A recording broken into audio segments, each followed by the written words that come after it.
Bonjour, c'est Alex Vizorek, je suis à Ramatuelle et bientôt dans le mensuel. Ça rime.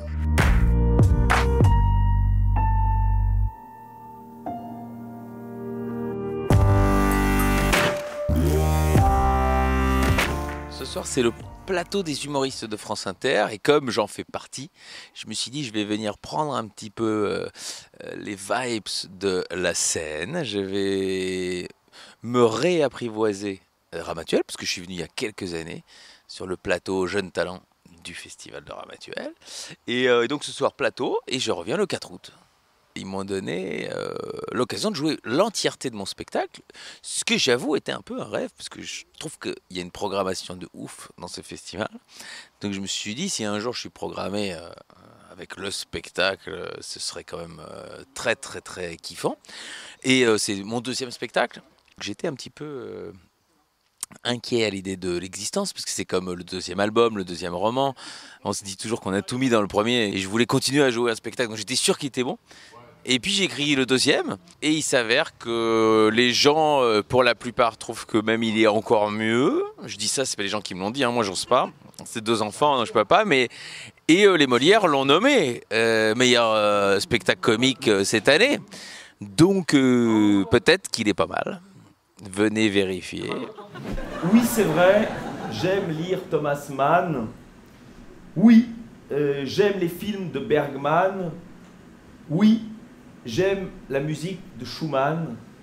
Mais moi, ce que j'aime par-dessus tout, c'est baiser des salopes. Si pour terminer ma vie sur une île déserte, j'ai le choix entre Marguerite Duras et Pamela Anderson, moi je choisis Pamela Anderson. Déjà, par sécurité.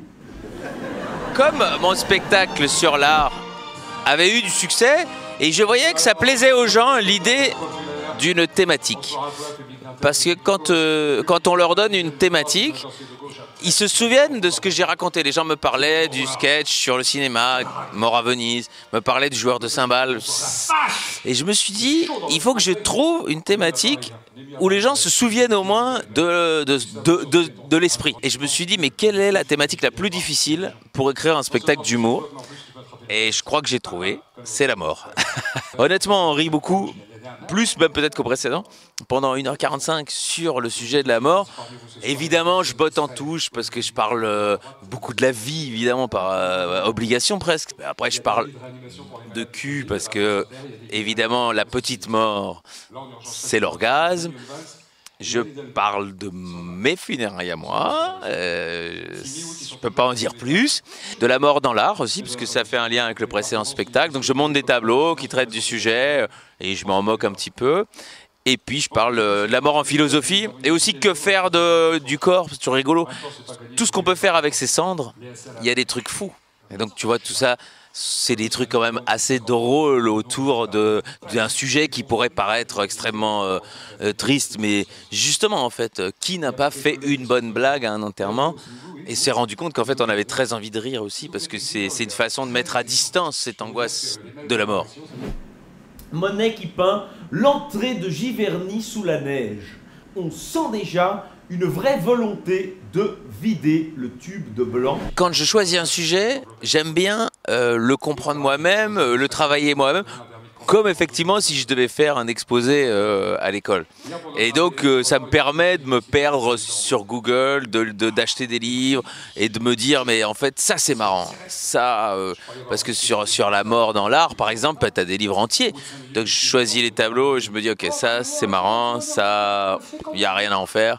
Et donc le travail il est là quoi. Une fois que moi j'ai appris des choses, je me dis mais ça va faire trop marrer les gens de le savoir.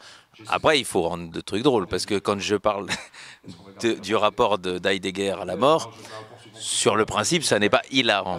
Mais, ouais, et donc j'arrive à essayer d'un peu entortiller le truc pour y arriver, quoi.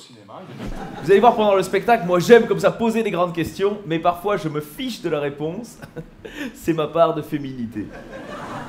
J'adore les potins, si seulement ils pouvaient parler de gens que je connais. Mais oui, alors moi mon rêve, si vous voulez, ce serait un Voici mais culturel. Le mélange entre Voici et Télérama.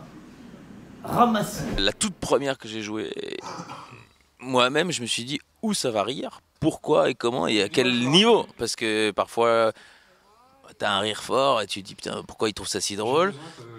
Et parfois, tu te dis ça, c'est sûr, c'est carton. Et puis, tu te dis bon, ouais, les gens rigolent, mais c'est pas ouf, quoi. Et donc, ça, c'est vraiment très, très chouette. Parce que, bon, maintenant, ça fait quand même, je dû jouer 100 fois ce spectacle, même si c'était que ma première année. Mais maintenant, je sais. Ce qui fonctionnait moyennement est parti, quoi. Mais donc, dans le travail, c'est ça.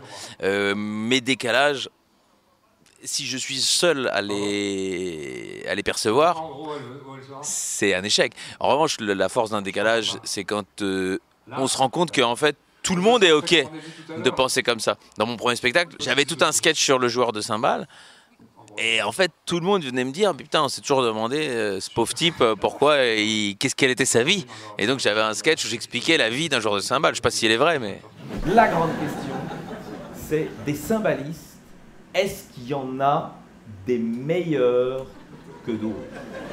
Qui est le Rostropovitch de la cymbale? Obligatoirement, j'ai appris moi-même des trucs. Parce que quand on fait des recherches, quand on commence un peu à s'intéresser à Heidegger, Épicure, j'ai écouté des podcasts, j'ai lu des trucs et je trouve ça assez intéressant. Donc moi-même, j'ai pris ce plaisir-là. Dès que j'ai fait une référence où j'explique, c'est vrai. Il y a un moment où c'est pas vrai, mais c'est très clair. Tout est vrai. Il y a le moment où j'explique comment l'homme a compris la mort. Et donc c'est le jour où un premier homme est mort. Ça, personne n'était là, donc peut-être c'est vrai. Mais n'est pas de témoignage de première main, donc j'estime que j'ai raison. Mais ils n'avaient pas encore inventé l'écriture, donc ils n'ont pas pu nous laisser quoi que ce soit. Et donc sinon tout est vrai. Et donc ce qui me fait plaisir, c'est que les gens ils sortent en disant ah bah on a appris quelque chose, on a appris des choses et on a ri.